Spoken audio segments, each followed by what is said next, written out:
Hola amigos de MathTV, hoy en Grandes Problemas Matemáticos les voy a presentar mi tema de investigación actualmente. Bueno, mi especialidad es análisis numérico y les voy a mostrar métodos numéricos para ecuaciones de transporte, las cuales modelan particularmente procesos de sedimentación. Acá tenemos una ilustración. Estos procesos se producen en vasijas de gran tamaño donde nosotros alimentamos continuamente estos espesadores. Y por efecto de la gravedad se produce la separación de lo que es lo líquido con lo sólido en este caso. Bueno, los procesos de sedimentación son para suspensiones de pequeñas partículas, las cuales, como les dije, por influencia de la gravedad, sedimentan y produciendo el proceso de separación de material. Estos procesos son de gran importancia en lo que es la industria minera, tratamientos de aguas servidas. Los modelos matemáticos son de gran importancia teórica y práctica porque nos permiten tener a la mano lo que es un laboratorio virtual para poder mejorar procesos en forma más óptima. Y bueno, finalmente lo que es el objetivo principal de la sedimentación controlada es producir, como les dije en un principio, la separación de la parte sólida con lo líquido. Estos procesos no son nuevos y hay vestigios de contribuciones hace 200 años antes de Cristo, lo usaban los egipcios para la obtención del oro, el lavado del oro. Y digamos las primeras contribuciones importantes fueron en el año 1556 con este, digamos, artículo que está originalmente escrito en latín y después fue traducido a otros idiomas, ¿ya? Teóricamente este tipo de procesos fue investigado a principios de los años 50, donde está la base teórica, que es la teoría de Kinch, teoría de sedimentación batch en este caso. Para comenzar, se considera un modelo súper simple, que es un modelo unidimensional. Ya tenemos una ecuación hiperbólica en este caso, la cual describe la evolución de la concentración dentro de lo que vimos nosotros en un principio. Esta es una geometría súper simple, donde es un corte transversal a la vasija. La concentración varía matemáticamente entre 0 y 1, es decir, cuando la concentración es 0 tengo líquido claro y cuando la concentración es cercano a 1 ya tengo el sedimento. Entonces, en cada posición nosotros vamos midiendo la concentración. Acá tenemos la suspensión de ingreso, la zona de descarga y la zona del sobreflujo, acá donde sale el fluido claro en este caso, ¿ya?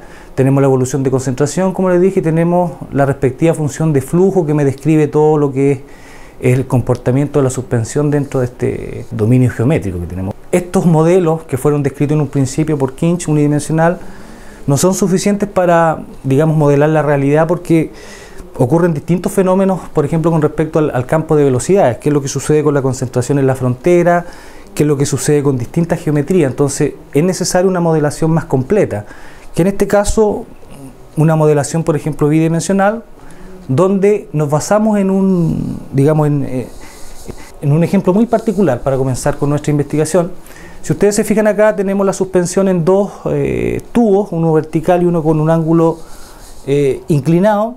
Si ustedes se fijan, el proceso de sedimentación, a medida que avanza el tiempo acá, se puede notar que acá en la vasija que está inclinada, el proceso de sedimentación es mucho más rápido que el proceso de decantación de esta suspensión, ¿ya? A un tiempo, este es un tiempo real. Si ustedes se fijan acá, ya la sedimentación está mucho más cerca del fondo, ¿ya? Acá todavía el proceso es bastante lento. Esto es lo que es llamado el efecto Boycott.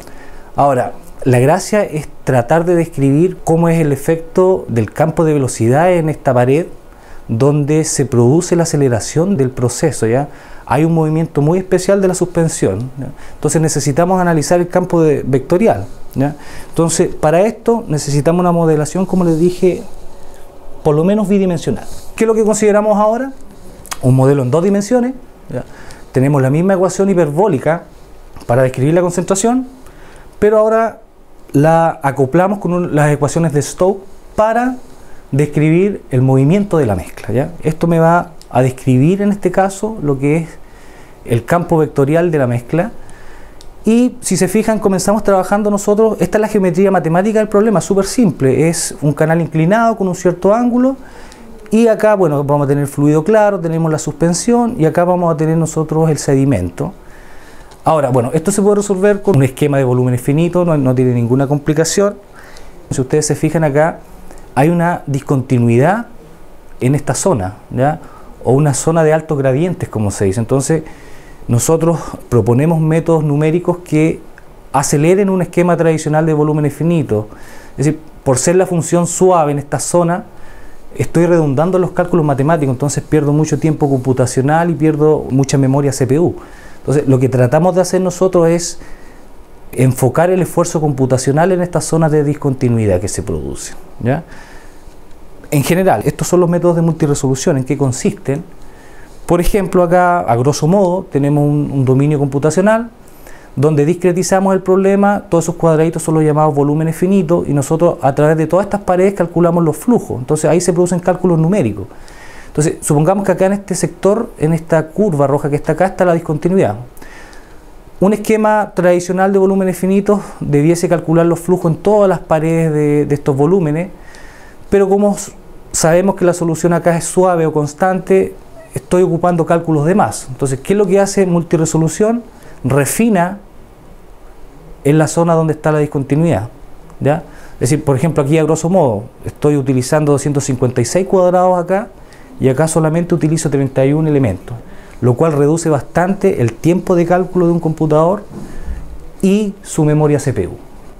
Ejemplos numéricos que tenemos, fue una publicación de años atrás. Por ejemplo, acá tenemos un ángulo de 45 grados y tenemos diferentes tiempos. Estos son tiempos matemáticos, 1.5, 3.75 y 11.25. Si ustedes se fijan ya a un tiempo más avanzado, lo que es azul sería como el fluido claro y esto es el sedimento. Entonces, nuestros cálculos computacionales se enfocan en esta zona donde está la discontinuidad y se ahorra bastante tiempo, como les dije anteriormente.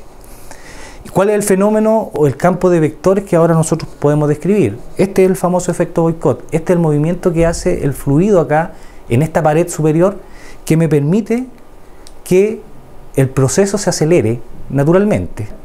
Ahora nosotros también aceleramos los cálculos matemáticos usando este tipo de métodos numéricos. Entonces, si ustedes se fijan, ese es el famoso movimiento del efecto Boycott. Acá está también, ¿cierto?, en esta zona de la pared. Bueno, acá ya el proceso ya está más avanzado, así que no tengo mucho movimiento en el problema. Ahora, lo que les mostré con nuestro video ilustrativo de YouTube también se demostró matemáticamente. Acá tenemos al mismo tiempo una suspensión, ¿cierto?, a un tiempo matemático de 3.75. La vasija se llenó con una suspensión homogénea. Y si se fijan a este tiempo, en el canal vertical, el proceso de sedimentación todavía es bastante lento. Y a medida que aumento el ángulo, si ustedes se fijan, el proceso de sedimentación es más rápido, ¿ya? Por ejemplo, con este ángulo, este es un ángulo de 20 grados, el proceso es más avanzado que este que está acá. Y así hasta llegar a un ángulo de 60 grados donde ya casi el proceso está consolidado, ¿ya? Y como les repito, los esfuerzos computacionales se generan en este tipo de discontinuidades que tenemos acá. Ahora, tradicionalmente lo que son los métodos de multiresolución son para ecuaciones hiperbólicas y nosotros estamos trabajando con lo que es multiresolución aplicado solamente al campo de la concentración, ¿ya?, que es esta variable phi que está acá. Y lo que estoy haciendo actualmente es tratar de proponer un método de multiresolución para el problema acoplado, es decir, voy a tratar de utilizar casi los mismos criterios para poder leer la discontinuidad del problema, pero ahora con respecto al campo de velocidades y el campo de la presión, ¿ya? Experimentalmente con métodos numéricos hemos visto que se puede refinar con respecto a las velocidades y la presión, pero actualmente estoy tratando de acoplar estas dos ecuaciones y tratar de generar un algoritmo numérico que me permita resolver matemáticamente este problema, lo cual sería de bastante utilidad porque, por ejemplo, después podemos extender este trabajo a diferentes configuraciones, utilizar otros tipos de métodos, por ejemplo métodos de penalización basados en métodos de multiresolución, los cuales son métodos que todavía no se trabajan en procesos de sedimentación, ¿ya? Entonces, eso es más o menos lo que le quería contar acerca del problema. Muchas gracias.